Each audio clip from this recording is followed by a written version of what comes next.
Hey, what's up, Jason? How are you? I am great, amazing, and super excited that we made this happen. I'm Yeah, finally no, here it's on the great. show, on the big show.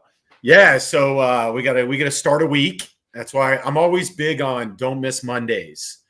So I do fitness stuff, I do Ironmans, all these type of crazy endurance things, and I used to be like 350 pounds and a guy that I did not moved know from that. town to town to run call centers, all that stuff, and so kind of got a new lease on life. Live next to a Lifetime Fitness, and so I did a 90-day challenge, lost like 110 pounds in 90 days. So really crazy. What? I'm a competitive person, so really wanted to win. And anyway, so my motto has been don't miss Monday, right? No matter what happens on a weekend, no matter what happens, get in there Monday. I've used it in my life in sales, right? So as a salesperson running a sales organizations for Noble Biz, but also fitness and just in general, right? Don't miss Monday, show up, be present. So I'm excited to have you on here, Call Center Talks. Couple things, Jason, I did get your book, so I really appreciate that. And I'm excited about this because not only are we going to touch on call centers, but sales in general, right? And that's where I live. That's what I do. Sales training is something that I have. And I do have a couple questions. So, Do it. Jason Cutter, I kind of was going over your bio and I noticed that you have a degree in biology. So, Marine biology. Yeah. marine biology, and now you're Yeah. a sales. I don't like the word guru, but yeah, No, definitely not a that's guru. I do know some stuff, but yes, it's been quite the windy path from literally the punchline that I say all the time is at one point in my life, I chose sharks over okay. people as a safer, smarter career path than dealing with humans at that point in my life, based on my experiences growing up. To now, what I do is a lot of people see me and they're like, "Oh, well, you've always liked to speak, and you've always done this, and you've always done sales, and you've always done X, Y, and Z." I'm like, "You don't understand. Let me tell you a story about how I used to be, right? Versus people know Gary V, and it's like he's been Yeah, selling stuff to people since he's been ripping out their flowers out of their yard since he was a little kid, right? That's different. Opposite of me for sure. sure. So tell us a little bit about yourself, a little bit about your company. We'll kind of go from there, and then we'll roll into some of the topics that we have for today. Yeah, the biggest thing is that I see a lot of call centers, sales organizations, sales operations, and individuals who don't understand what it takes to be successful. So I focus on two things. One is the mindset of salespeople and individuals in a sales role, and then also the systems and processes to make something scalable from a sales perspective. So a lot of people end up either as they think I have to be gross and old school pushy salesperson, or they end up being an order taker like I was because they don't know any better. And what I help them do is realize they need to be in the middle, which is a sales professional. And then companies usually think, hey, if I just hire 20 people and throw them out there, if a couple of people do well, I'll just keep firing the rest and hiring others. And we'll just do this old school kind of sales model of high attrition and just brutal game of the numbers game. And I help companies build operations and process systems. Any vertical, what's interesting is it's all the same fundamentals, no matter what. I have clients that come to me and it's like, oh, what do you know about this industry? It's like, well, I know enough, and I know that all the fundamentals are the same. Literally doesn't matter what you sell. Like at some level, there's the parts that are that could be improved. So I do that with individuals, with companies. I wrote some books. I do some podcast stuff. I speak and anything just to help people. And around my book that you have there is Selling with Authentic Persuasion. And so for me, I think that when done right and utilized fully, somebody can be an amazing sales professional selling with authentic persuasion for their benefit, for the customer's benefit, and for their company's benefit. That's great. One of the first topics that we want to talk about is kind of the lack of management training in frontline sales. So let me give you an old school where I came from, right? 24 years ago, I walked into it was a call center, right? I call it a boiler room.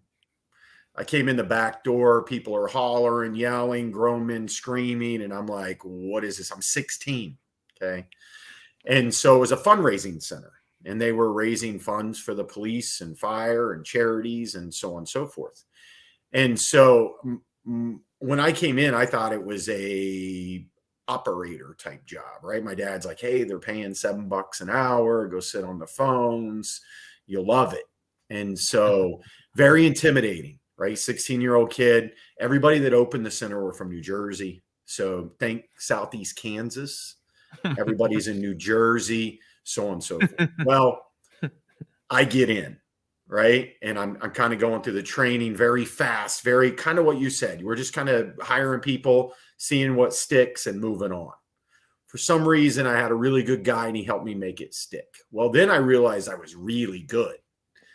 And so they said, hey, you're really good on the phones. We want you to be a manager, right? And I'm like, okay, 18-year-old kid, going to go open a new call center, all this good stuff. But at this point, all they wanted me to do is duplicate what I did on the phones for other people, right? I could do that. Hey, this is how I sound. This is where I pause. This is how I sound like a cop. This is when I don't, blah, blah, blah, blah, blah, right?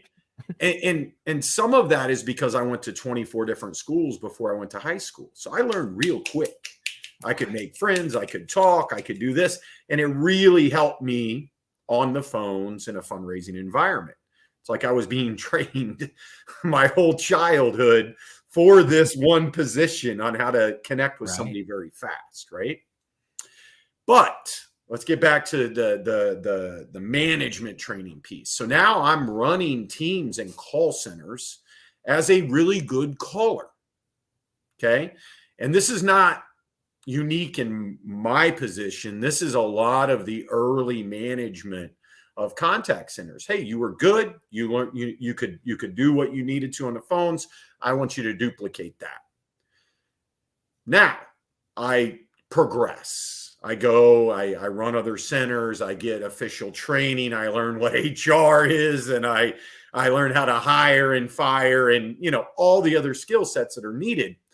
But I still run into call centers that I work with every day that their operations managers are good callers, right? And I noticed one thing that, you know, when I look at area of expertise is that management training of frontline supervisors.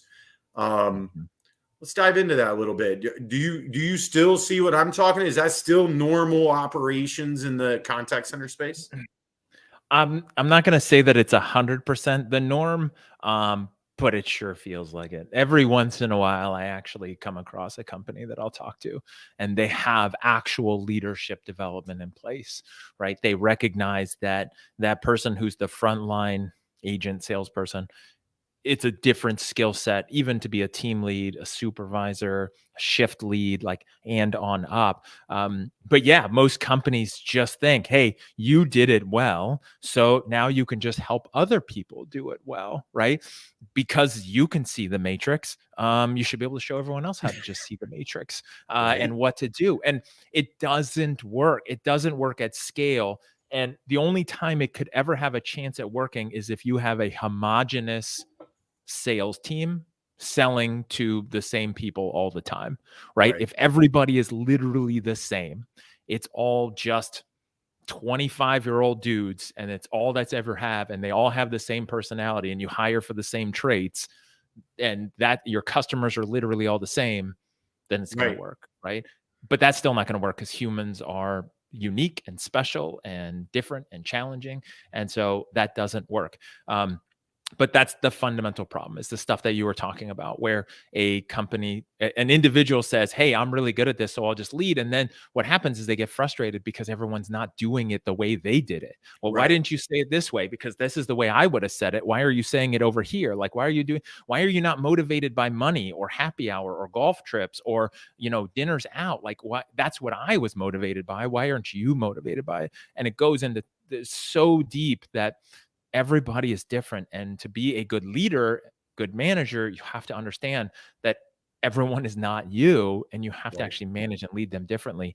And that's where companies can really help themselves in their organization, is by providing that training and helping people extract themselves in the same way that A really bad salesperson will try to sell everyone the way that they like to buy themselves, thinking that everyone is like them because they literally can't look outside their own self, right? Really Right. good salesperson, an amazing salesperson understands that everyone's different and everyone's motivated different and everyone likes to be talked to different and motivated different. And so they meet that person where they are and then help them across the finish line.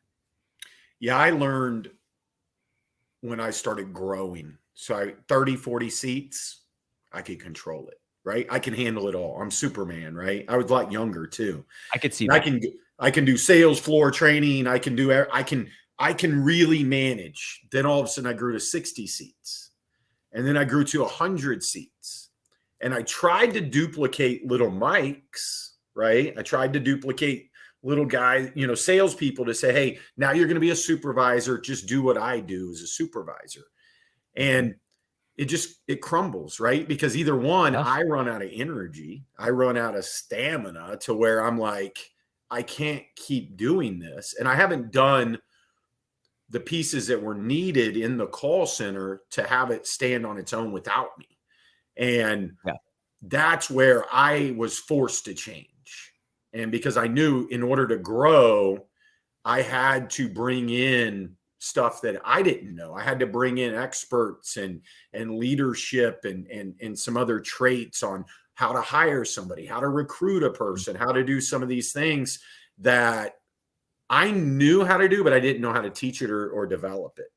And that's when I learned about bringing in, people like you into organizations that say, hey, we've gotten this far, Jason. Like, it's good, it's running, it's making money, but what can we do to shore up the things that we either don't know or we just don't really develop those skills? So how when you look and you go to work with a call center, kind of walk me through your process. How do you evaluate them? Do you go in or does it kind of depend on what they want you to do? It kind of depends on what they want. Sometimes organizations say, here's our issue. Can you just fix this one thing? Okay. Sometimes they say, we want you to do some selling effectiveness workshops and training and help our people more effective, at the agent level and maybe at the leadership, train our trainers. Most of the time I start with an analysis. Kind of imagine if you were to go into the doctor and say, my side is hurting, I have a pain, I looked it up on the internet and here's what I need, right? The doctor would say, that's great. I'm a doctor and I would be in a lot of trouble if I listened to you because you're not a doctor. And so I have to do my process, right? Sometimes it's obvious. Hey, look my leg is broken. There's the bone. Okay, let's go ahead and fix it. But most of the time we've got to do an exam, right? I call it a gap analysis where we look at everything. And really it's not so much like where are the issues, what are the problems? Because most organizations are missing some things. It's really about, all right, this is where you want to get to. Here's where you are now. Where are the gaps? And then what would make the most sense to fix? A lot of companies, here's the thing, is they come to me and they say, I have high turnover. My agents aren't effective and consistent. Like we have these crazy up and down, and I don't know how to fix that. And then I'll say, that's great. Let's do some training and let's also start with your recruiting process. And they're like, no, don't you have like some magical thing you can do to just help them close more deals? It's like, sort of, except there's a good chance you hired the wrong person or you keep hiring the wrong people or you're not onboarding them or your training is literally somebody in a conference room training people off of slides off of their computer and you have no quality control and it's not scalable. And so like, what is it that's leading to that, right? There's the lagging indicators and the leading indicators. And it's like, all right, no deals today doesn't mean something today. It's like what has been building up to that point. Kind of like the health example, right? Like you've got a health issue. It's not about what you're doing today. Even like you're talking about your weight and everything. It wasn't one day where you woke up and like, wait, where did this all come from? It's like, no, it's something that's been building. And then there's a gap between where you want to be, where you are now. So I'll do that. Sometimes it's really obvious. Companies say, we need better scripts or we need this process or we need this training. And then it's like, all right, let's just go straight to that. Let's triage those things. Let's fix those things and then see where else we can go. So how's the actual sales training of call center agents? Has it changed for you since we have this whole hybrid remote, type operation? For me, I always prefer in person. Like, I'm old school, like Yeah, yourself, and probably a lot of people watching this or listening to this, where I like that in person. Nothing more exciting and fun than going into an office, even rows of cubicles, or going sure. into a training center and just standing there and training, and the feedback and the energy and the engagement. Hybrid is difficult because you have people in an office and then you have people remote itself, it's tough to really get that same engagement and energy. So I think that has its challenges, right? Like, it's tough to have that same impact. You're trusting people at home watching a video screen kind of like this, or there's like, all right, I'm going to get value from this and I'm going to make this useful, Yeah, versus the actual in-person interaction. Doesn't mean it can't be done, but that just makes it different. Now, the benefit is the scalability, right? For someone like myself, I can train a team in the Philippines this morning, and then in Belize this afternoon, and right. then somebody in Ohio this evening. Like, I can do that and help companies all over the place instead of worrying about flights. But how effective is it? And really, what I found is, in place of being in person and just having that maximum effect, it's more continuous. It's more, all right, let's do 4 separate training sessions and let's do some ongoing. So it's not just like, oh, that was like going to a good movie and that was interesting and fun, but my life is no different tomorrow. Instead, I want you to change what you're doing so you can be more effective. And so we've Right. got to, like, again, you don't go to the gym once, right? You have to go and you have to Correct. go and you have to go. And then once it's working for you, you just keep going because you want it to keep working. You don't just stop. Like, I got it, I'm good, right? You Right. have to keep going. Like you said, you got to show up on those Mondays and all the other days because it doesn't stop, right? It's a process. And I'm assuming people are getting, I would say, better at learning remote, right? I mean, if you're in that environment and you were used to being in a call center, now you actually have to learn and develop. I guess my struggle as a teacher would be, understanding that, they might not be paying attention. They might be doing other things. And Yeah. I'm And sure I that and I think those challenges are always there. I think what's interesting, and I see this from a training perspective, the same way I would have seen it in person. Because if you've trained enough, and I know that you have, Mhm. anybody who's trained enough people can stand there in front of a group and you can tell who's paying attention and who's not. Even pre-cell phone era, right? Like, Yeah. some of us are old enough to remember that. Mhm. The person who's like trying not to fall asleep, the person who's literally not taking a single note all day, the person who's doodling instead of taking notes, the one who's just like staring off in the distance. I mean, literally, what I used to tell people from a trainer's perspective to other trainers is, I knew within the first 30 minutes, typically, who would probably make it, or we probably should just cut on the first day. Yeah.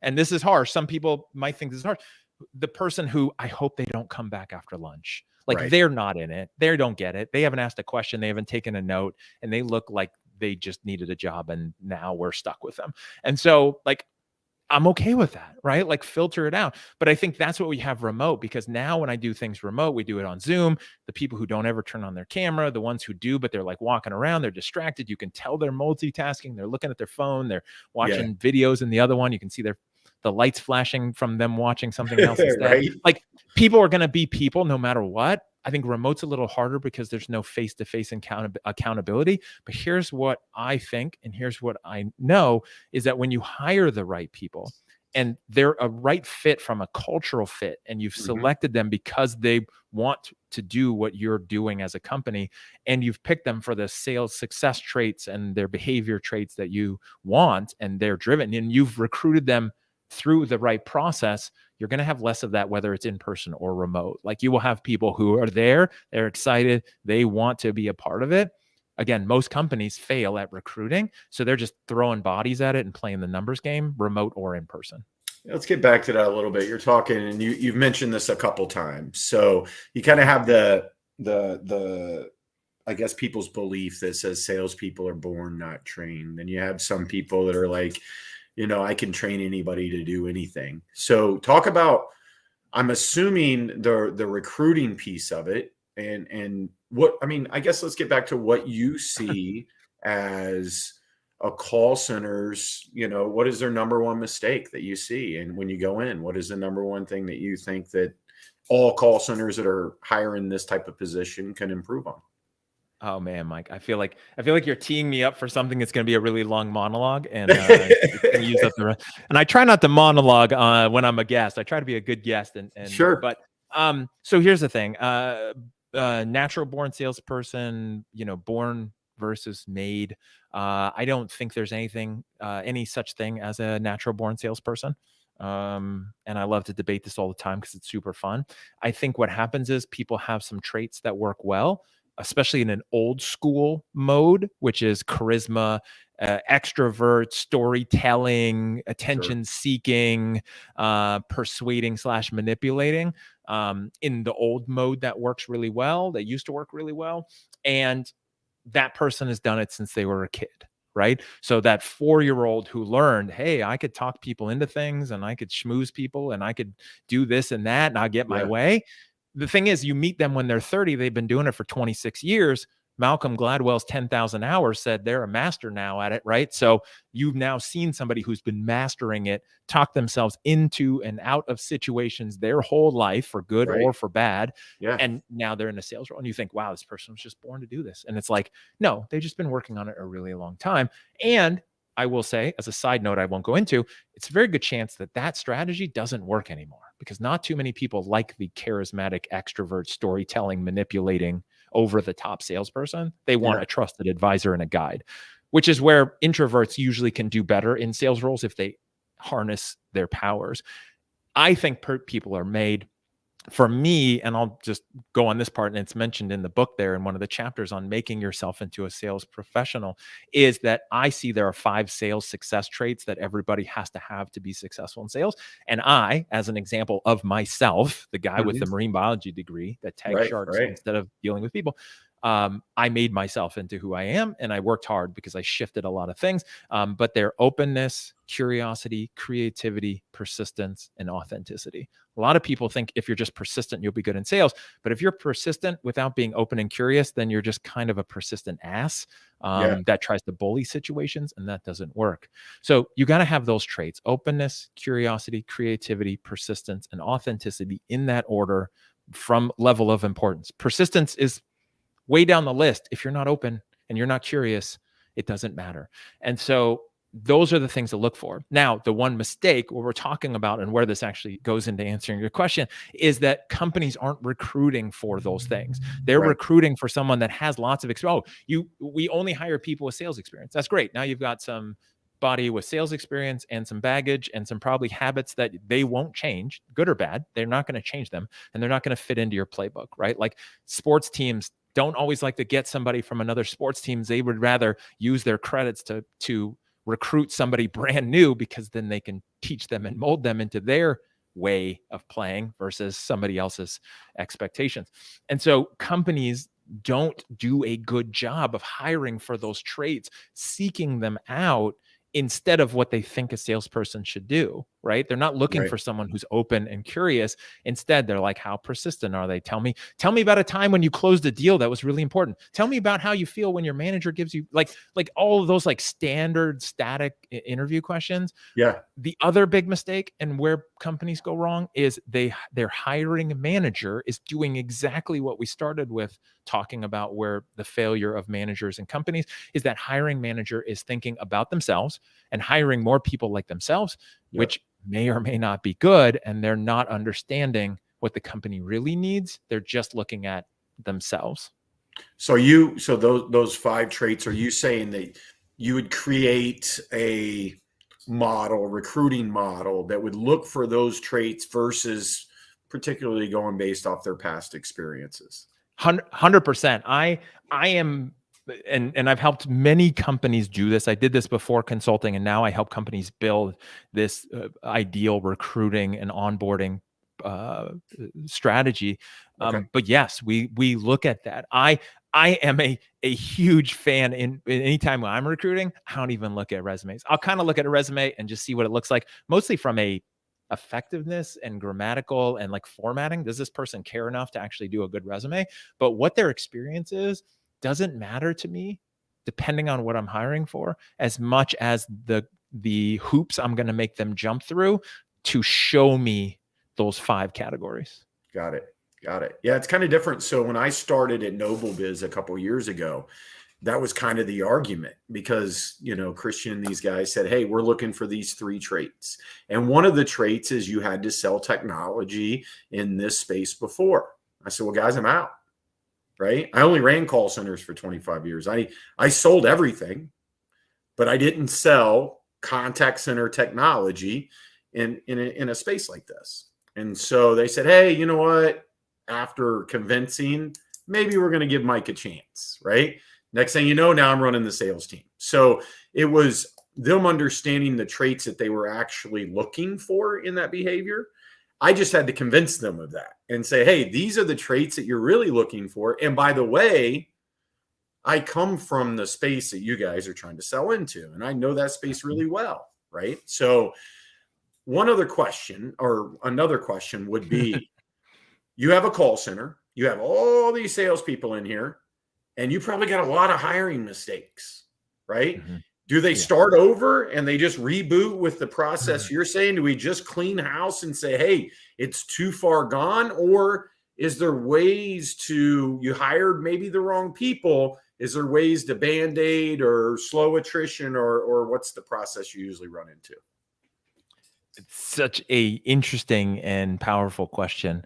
I have unfortunately done the first model. I have done the bring everyone in, let them go, start all brand new people that don't know any different than, the following Monday. Typically that's because things are changing too much and people can't handle change, especially if you start messing with comp plans, prices of what you're selling, strategies. Like there's certain buckets that most salespeople, especially if they're not the right fit, they're not going to handle it. And fundamentally, you just can't mess with people's money. Like if you have to change a comp plan, like just say goodbye. And if anyone stays, they're going to be a nightmare and morale's going to be garbage. And it's just going to be a challenge for you. So there is some of that. Really the biggest thing that I help companies with and that I see as the best strategy is, all right, we've got the wrong people. Typically, we also are missing a ton of systems and processes. Right. What I see so many times is we have the wrong people. We've identified we've got the wrong people. We also have a comp plan that's not written out, and it's just a spreadsheet that people use to figure out what their bonus is. We don't actually have a job description. We don't have accountability. So if they're not doing well, we don't have a documented structure for process improvement plans, consequences, any adulting business stuff. Like we don't actually have that. And we don't have a training program, and we don't have leadership development. So we've got a lot of holes in the bucket, right? Yeah. So getting rid of everyone isn't going to do any good because we've got so many holes. So part of it is, all right, so how do we fill in those gaps and raise the bar and raise the standards and align people? Because a lot of companies also don't have a mission, vision, and core values documented that everyone actually knows, oh, this is where we're going, right? They just hired people because, hey, we love selling insurance, so let's just sell insurance. It's like, but why, right? And so people don't know why they're there. They don't know what they're going after other than just making money. So what you've got to do is fill in those gaps. As you fill in the gaps, the people might say, I want to be on this or I don't. And then at the same time, you're also recruiting and you're bringing on new people under a new process, recruited in a new way that fit.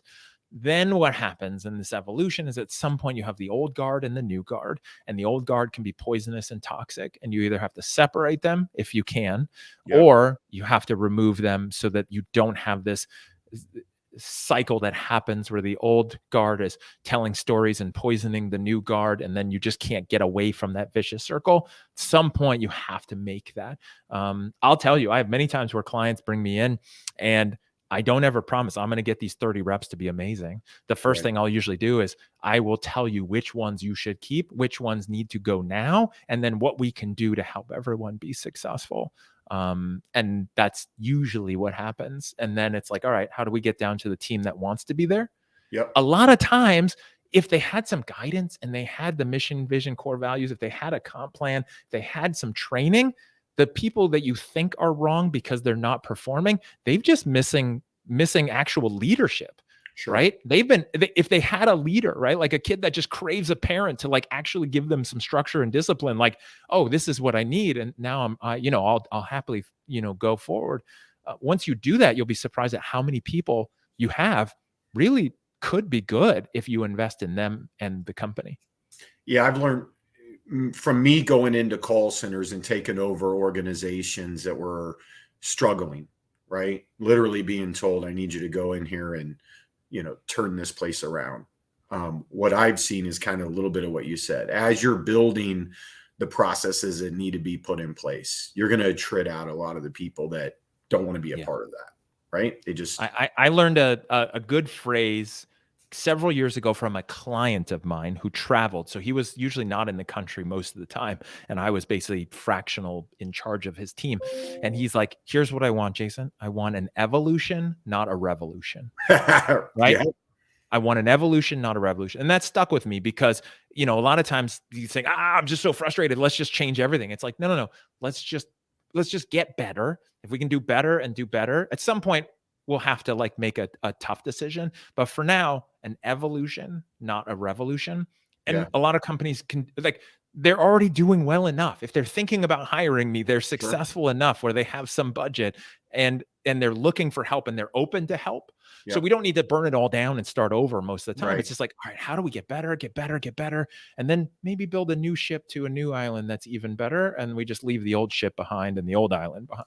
I've learned the exact thing. When you turn something around, you have the people that are going to go, right? They're just going to go. And then you have this group of people that I think you're kind of talking about that do what they're allowed to get away with or want to do better, but they're not forced. They don't have that leadership that is molding them. And so that group plays, a good chunk of, your B players, right? Your B and maybe C+ players that should be moving up, but they're allowed to fail. They're allowed to have lack of leadership. And what I found is a lot of the guys or ladies that I've ended up molding into be very good call center managers are from that group. Because they were open at some point of, man, do I really want to start over or I'm going to buy into this, right? They had some talent because they were already kind of in a position where they were able to do that. So I've seen, and I love how you put that, evolution, not revolution, because I've seen both. I've literally had half the call center floor stand up and walk out. The day I walked into the call center. And they were like, we're going to show him. We're not going to listen to anything this guy says. Yeah, we're out. Well, and it's interesting because the standard speech that I use on the first day that I'm meeting with a team, used to be in person, now it's virtual, remote, hybrid, whatever that looks like, is the speech that I will give them is that the company has brought me in. And this was the same when I was hired in organizations in leadership roles and then come there to for a turnaround, to fix it and to grow it, is I am here because the company recognizes that they have not done their part.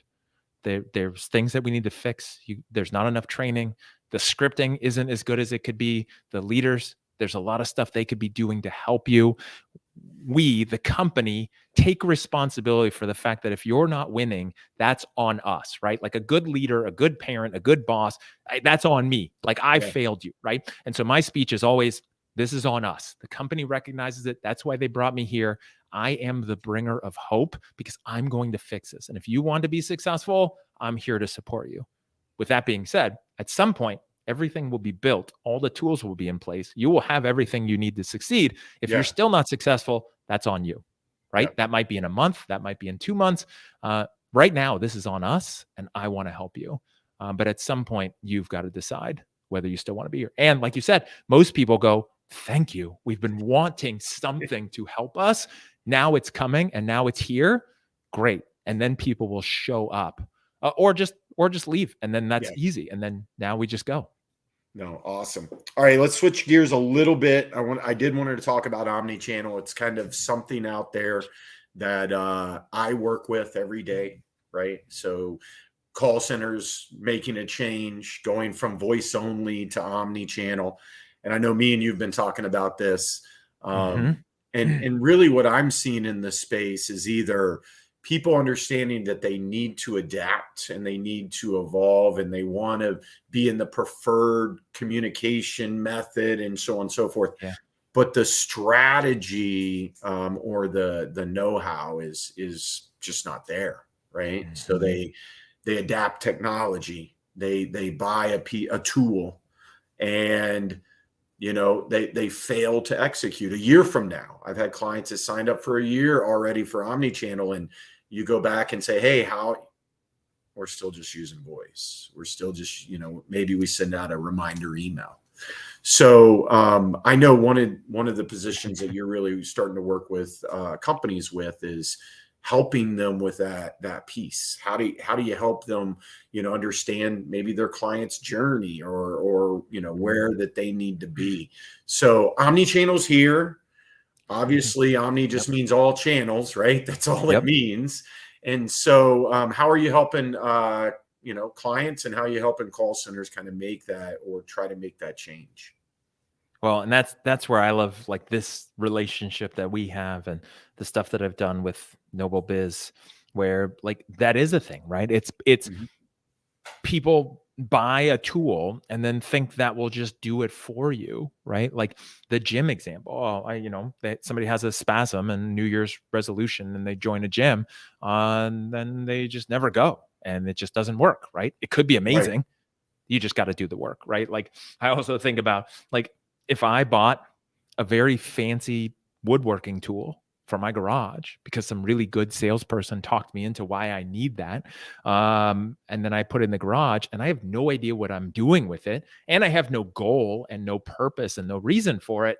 I'm going to have a ton of buyer's remorse. It's going to sit there until I sell it at a garage sale, or I just keep lugging it around every time I move. Right. And everyone has that thing that they bought because somebody talked them into it. Right. And I think that's where companies need to watch out for people who are really good at sales, not to find people at Noble Biz because you guys do the right things for people, but other people. I see so many companies that the very persuasive quarterly quota driven B2B SaaS companies talk them into buying because they think it's going to be amazing. And they're not even using what they've got, right? Like they don't even use their current CRM. Why do they need a new CRM, or why do they need this? And so part of it is recognizing that if that's you and you're watching or listening to this, is realize like, oh man, I have done that. I bought this. I thought this was going to fix everything. And I actually have to put in some work, right? That's the first part. What is the goal? What is the reason? What is the purpose of having it? What is the issue it's solving? So again, with something like Omnichannel, is it solving contact rate? Is it solving conversion? Is it solving customer service? Is it solving you maybe losing to competitors in the same space because they have it and they're meeting people and you need to keep up with them, right? There is some value in that, where that's what the market now requires and consumers now expect. But you can't just buy it and then just think that's enough. Here's the other problem, and this is the biggest issue that I see with it as well, is that companies don't have their stuff together. They are somewhere between semi-successful but a little bit messy to an absolute dumpster fire with all the stuff that we've been talking about so far, right? And I say that, but it's what I see, where it's like, oh my gosh, how are you even still in existence? And they don't have things together: recruiting, onboarding, training, leadership development, all those stuff that we talk about. And then they buy Omnichannel. And they're thinking that's going to solve it for them. If you take a 15-year-old student driver and you give them a Lamborghini because you want them to be an amazing race car driver, do you think that's going to go well, or is that going to be an expensive mistake? I promise it's probably going to be an expensive mistake. You can't give someone who's terrible at something or doesn't know what they're doing a very fancy, expensive thing that's going to fix it. You give me the world's most expensive golf clubs, I promise I will still suck. It's not the golf clubs, it's me. I promise, right? Now, there's a point at which you're good. The tools will help you get better. But for most companies, they need the fundamentals in place and then they can do it. And then with something like Omnichannel, you have to understand the strategy. You have to understand what is the point and what are you trying to accomplish, and not just like think I'm going to set it and forget it. Yeah, that's where I find myself helping clients is, good example, outbound sales, right? Everybody's in voice, they do outbound sales and so on and so forth. So the practical things of sending out a credit card link, the practical things of, sending out an email when you're on a phone call, that's Omnichannel. But they don't think in the world of omni-channel, having a chat on your website, right? Simple things that can convert more deals, can convert better conversations, can convert so on and so forth. And that's really where I spend my time. Not you need all these features, you need Twitter, you need WhatsApp. You have no idea how to go into that avenue or your strategy behind it, but really layering in the pieces that would make sense, that would go with your workflow. It would just enhance it. And that's where I see omni-channel. I think chat is probably the most used piece that I see in most inbound, outbound, customer service, sales, so on and so forth. It's an easy avenue to be able to communicate with clients. You already have a website. You're already trying to push your name or market yourself. Just have another avenue that you're able to communicate people with.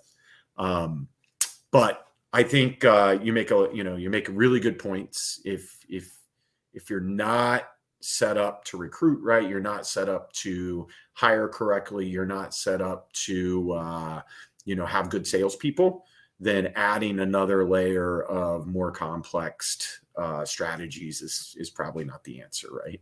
And then there's two mistakes I see when somebody gets omni-channel and they think that's going to do it for them. And it's going to help fill in those gaps. Even the stuff that you're talking about is they do one of two things I see, or both, is they think, all right, I'm going to take my current salespeople, my telephone salespeople, and I'm also going to give them SMS and chat, and I'm going to have them man all these things, right? And staff all these things, because their goal is to sell. So let me give them SMS tool and a chat tool, not engaging with their prospect, but engaging not their prospect, but a prospect.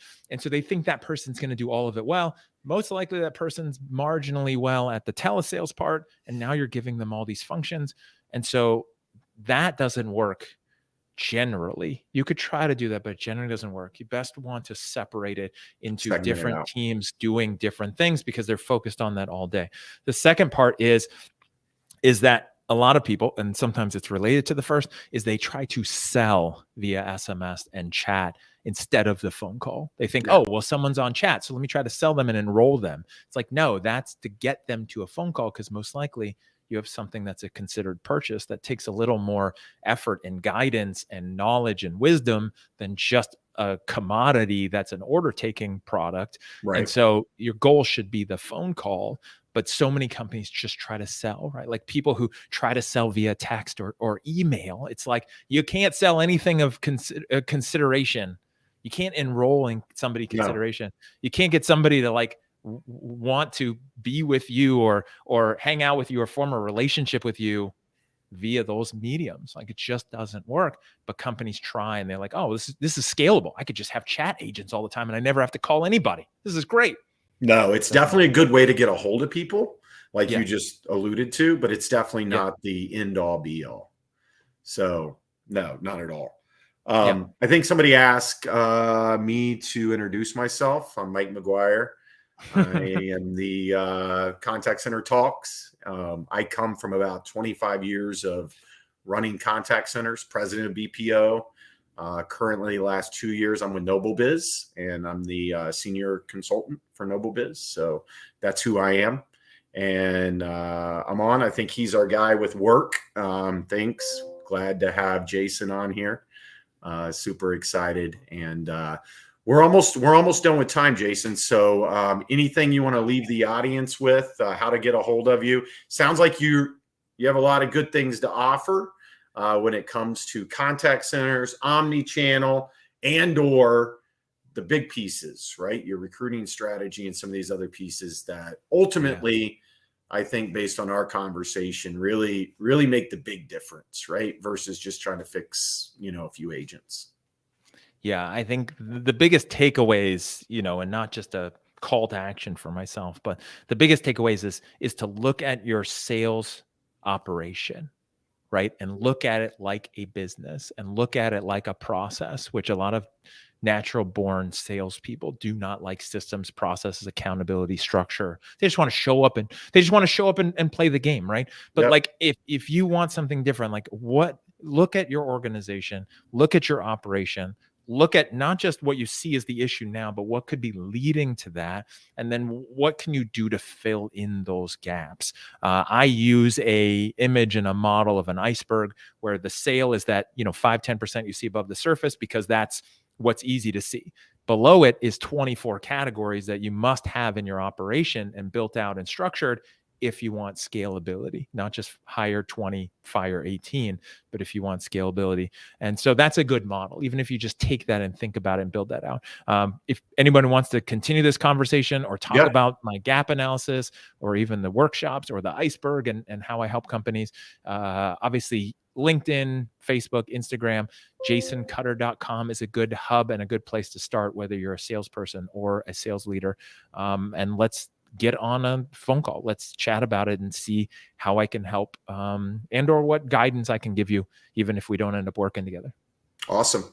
Well, one other thing I would maybe change and add to your 5 pillars would be gritty resourcefulness. That's the only other one that I look for. That's under persistence. Some people love grit. Like it's in there, it's right? in Like there. that's the don't stop part. And I agree. Yeah. Like some people put grit as their number one. And it's like you got to be careful because you can outwork yourself in the wrong direction, right? I agree.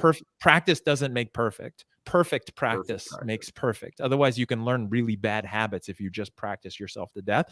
So it's like that combination of the openness and curiosity mixed with that grit and just, all right, let's just keep slugging it out in the right way, right? Like you and your health journey that you started out with. It's like you can be grit and persistent and you could just kill yourself or do it all wrong. Right. So yeah, I love it. All right. Well, hey, I appreciate it, man. Look forward to, another conversation, and I know I see you at a lot of shows, and look excited to work with you in the future. Can't wait. All right.